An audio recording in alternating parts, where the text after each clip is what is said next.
There we go. Namaste. Welcome, beautiful souls.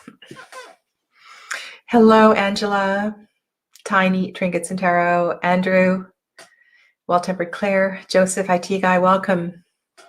So thank you. Thanks for joining me tonight for my day 2 of the 7 Days of Compassion 2021. And last night I had an unexpected visit from someone, and so I was not able to come on.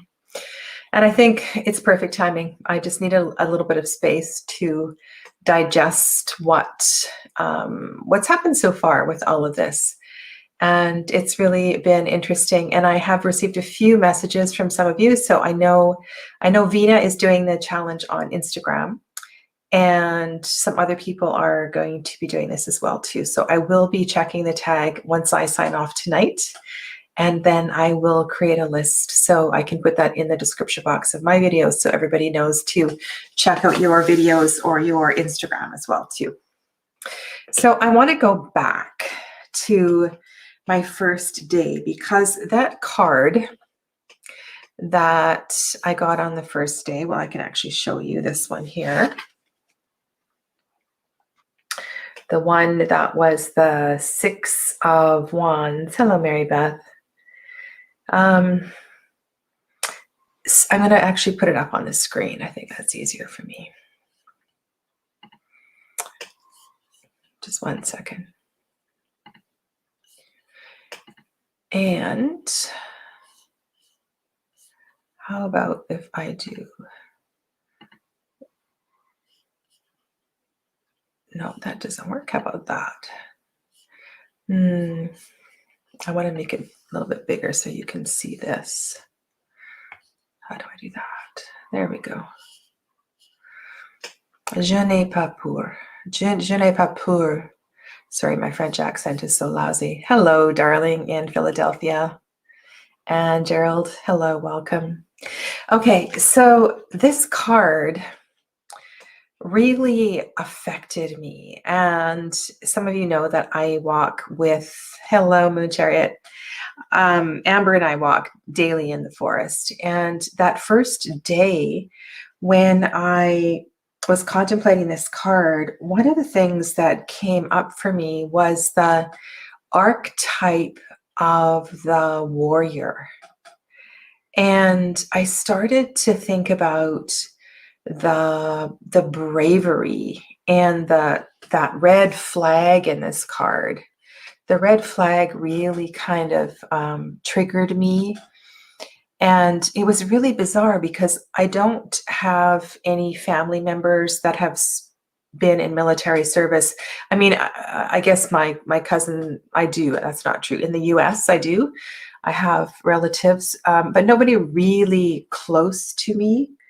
And so I started to think about the hunter, the warrior, the soldier, and I don't know, it just started to stir all of this up. So yesterday, when I was preparing to come on, but didn't come on earlier in the day, I started to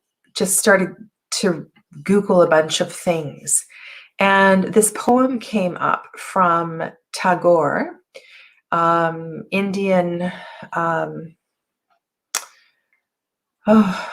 I can't tell you too much about him, but I'll tell you about him more tomorrow. I'll get a bit of his bio up. But this poem came up in my Google feed, and I'm just going to read you a few lines from it. The war drums are sounded. Men force their features into frightfulness and gnash their teeth. And before they rush out to gather raw human flesh for death's larder, they march to the temple of Buddha, the compassionate, to claim his blessings. While loud beats the drum, rat-a-tat-tat, and earth trembles, they pray for success, for they must raise weeping and wailing in their wake. Sever day up. I'm not sure that one word is. This is in translation of love. Plant flags on the ashes of desolated homes. Devastate the centers of culture and shrines of beauty. Mark red with blood their trail across green meadows and populous markets. And so they marched to the temple of Buddha, the compassionate, to claim his blessing. It goes on like that. And so what this card, I was just having these visualizations of warriors and soldiers, and I just felt kind of overwhelmed with that. And I forgot to tell you about this. And this poem, this Indian sage, Indian poet came up, and I was just really kind of overwhelmed with all of that. So that was really kind of unexpected. And then I told you that I chose this deck because it's a challenging deck for me. I have never had an easy time working with it. And I knew that it was going to have something for me, and I'm planning on working with it for all 7 of the days. And then the next day I drew another Wands card. I could put this one up on the screen as well too. I want to show you something down at the bottom. I thought this was going to be about a cat. I thought this was going to be something to do with compassion for creatures. I had no idea what was going to come up here. Okay. So when I was looking at the introduction in Jeremy Hush's in the little guidebook, he mentions that the faces, the humans in this deck are not fae, they're actually humans. And this is a deck about perspective. And he also talks about the powers of the cat and that 10 of Wands and the whole energy of the 10 of Wands, that all of your clairs are really, really important when you get to that experience of the 10 of Wands. So there was a few things that started to arise for me. And I felt very, I felt a lot of compassion for the protection and all of that human was nestled into almost into the heart space of the cat. And this kind of mother archetype started to come up, and this sense of protection. And why was this human nestled into the chest of the cat? It was just, to me, this is just such a bizarre deck. And it's very hard for me to put into words all the things I was feeling. But I looked at the picture closer and closer, and I had it on my phone, and I zoomed in, and I want to show you something. So down here, you see this pine cone down here? There's a bunch of beetles or something. I don't think they're ants. And there's a bunch of them here, and they're carrying this cone, right? This is a picture about sharing the load, sharing the work. And over here on this side is this beetle that is the marshal that's marshaling the way. And so I'm thinking, okay, so this is a card about sharing the load. But what is that human who's barely got any clothes on, just sort of a rag, doing hiding in the heart of the cat? And I don't know, I was probably overthinking all of this, but I started to think about the micro and the macro. And the first day I was talking about my footprint and how important my footprint is in when I'm walking in the forest. And I started to think about all of the bugs over the years that I've stepped on, and all of the You know how it's so easy for humans to just like to step on a bug or to destroy something which seems so trivial and insignificant to us? And this is what this card was bringing up. It was bringing out the significance of the micro.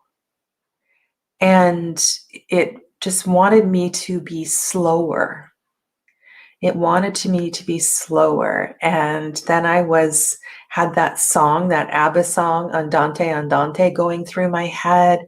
And then the whole day it was like, just slow down, slow down, slow down.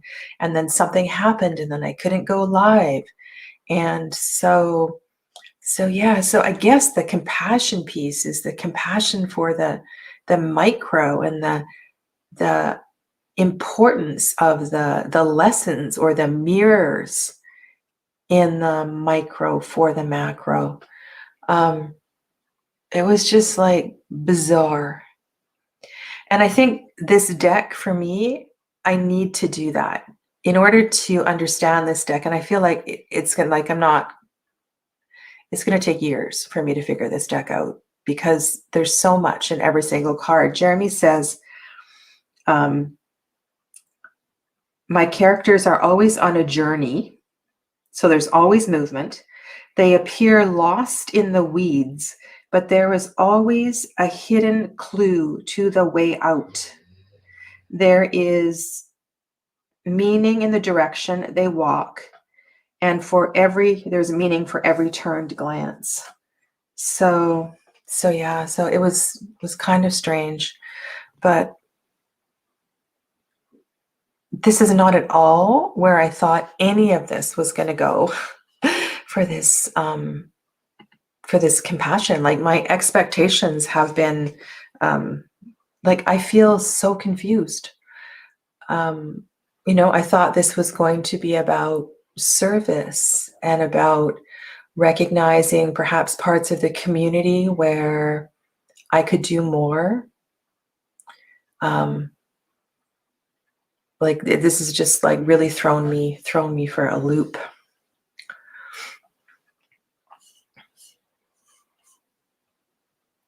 So let's just look at some of your questions or comments here. I'm getting the paradox of protection, safety, and being burdened, stagnant. The other thing too is that you can't see her pupils. Her gaze is turned inward. So there's something about that as well too.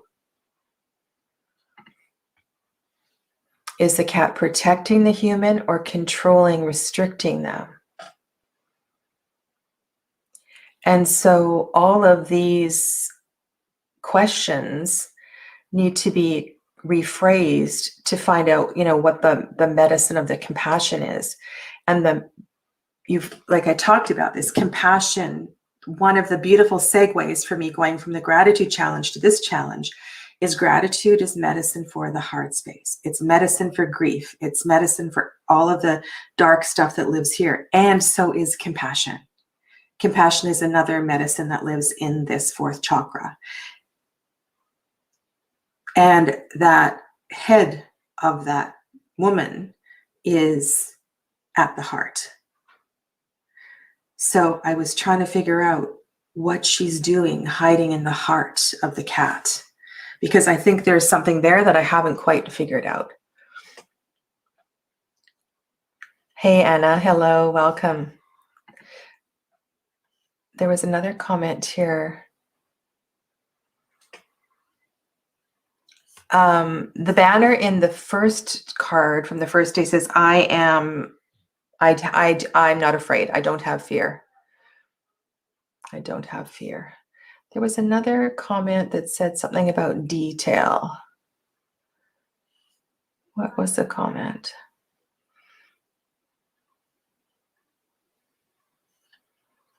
Let's just have a look at this one from Darling. War, the fight for causes. People still need protection and compassion, even those that are warring. Right? And this is the lesson. This is the self compassion lesson of the Bhagavad Gita, in that we understand what our dharma is, what our life purpose is. So in that, the Bhagavad Gita is this conversation between Sri Krishna and Arjuna is resisting his dharma as warrior. He does not want to be the warrior and go out and kill his cousins and his uncle and all of that. And so this conversation between Krishna, who is the incarnation of God, and this man is to understand that we all need to embrace our dharma. And some people's dharma is to be a soldier. It is to be a warrior. It is to be a hunter. And if we are to embrace our dharma, then our life will be so much easier. So I think part of that, the compassion there is to feel the burden. Okay, here we go. I think I got this. To feel the burden of some people's dharma.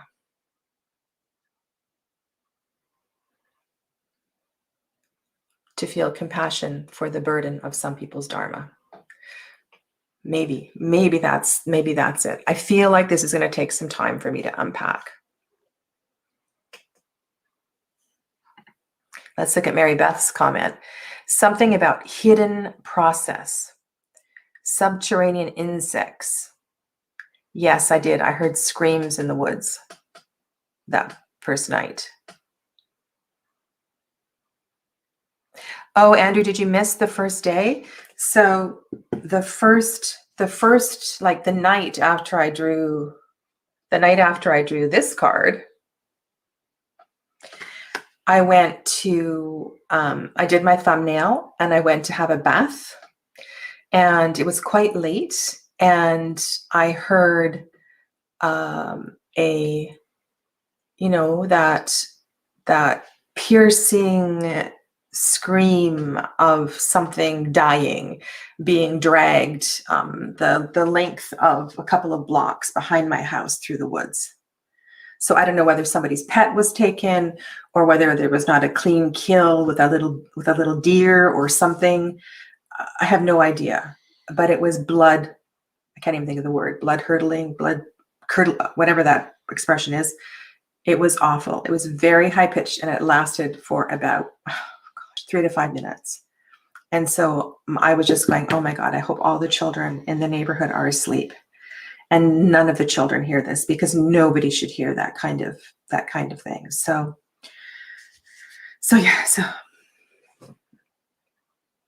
this is quite the tarot deck. It's brought up, or this whole thing is brought up, kind of all this crazy stuff for me.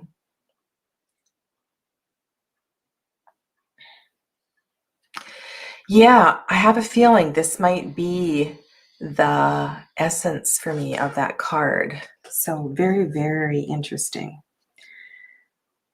Whoa, and look what's on the bottom of the deck right here. It looks like a warrior.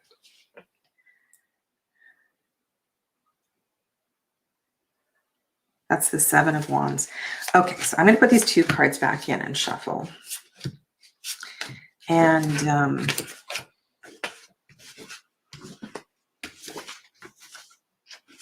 isn't it interesting? I find it so interesting how, I'm just going to take off that, how some people, like this deck, some people respond to it like an oak ashen thorn. Like, oh, Sadhana, it's such a beautiful deck. And for me, this deck doesn't do that at all. This deck is, well, Moon Chariot will tell you about a reading I did, and I think it was something that connected with her and her family. This deck seems to go really dark places for me.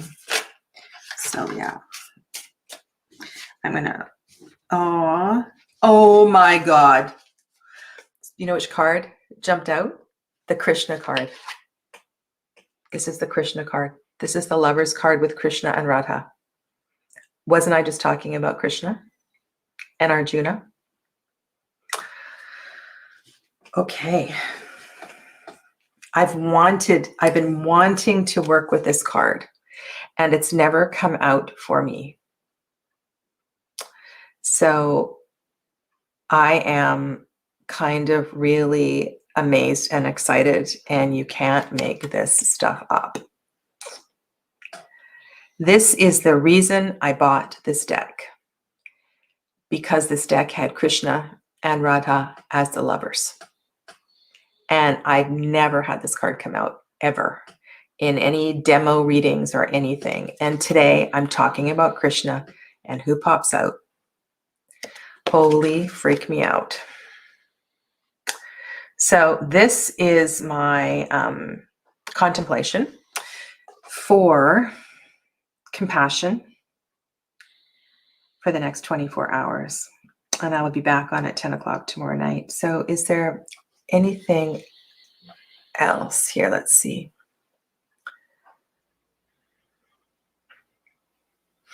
Joseph says, that's funny. That's the reason I like that deck too. You like it because it's nature-based, or you like it because it's dark? Which one do you mean? I'm intrigued with what you mean.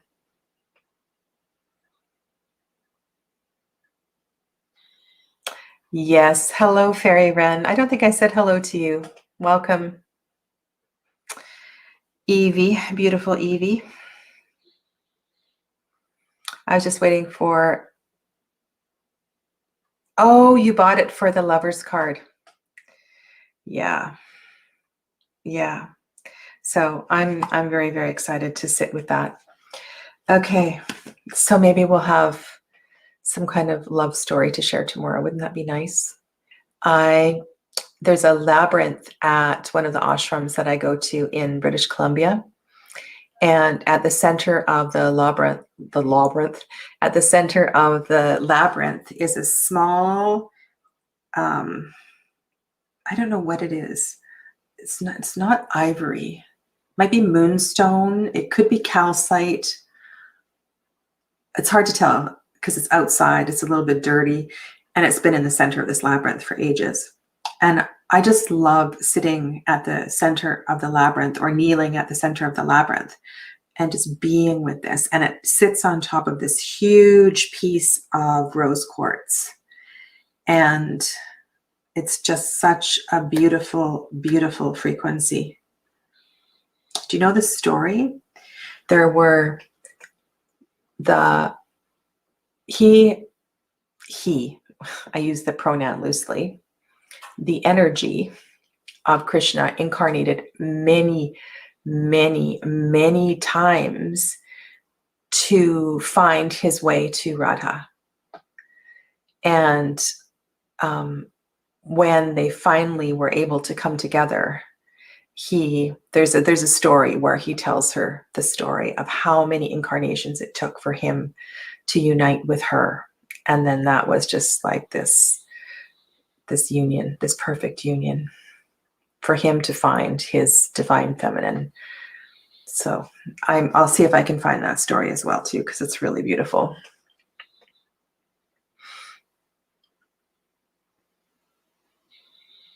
You're so welcome, everybody. Yes, Tarot Stash. There's something magical about labyrinths, isn't there? Really beautiful.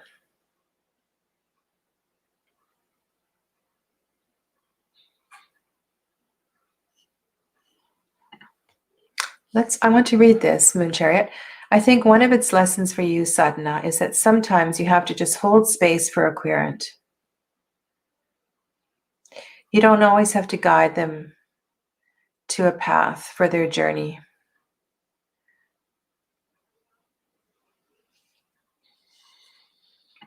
Which is something us readers want to do. We do, right? We want to expedite the journey. We want to make it easier. And so sometimes holding space can be, it can be hard. And I know, there's a few people, especially on Tuesdays, that come back a lot. And it's hard. It's hard to hold space. It's hard to hold space because they don't listen. They don't listen. And so, yeah. So thank you for that reminder. Thank you for that reminder. And all of us, right, who read for others, sometimes it is just a matter of holding space. And all you need to do is just provide that space and let them talk. And let them talk, because that's part of their process. And I think part of that, talking it through or typing it out in the chat is just all you're just providing space for them to do that. So it's really beautiful. Yeah.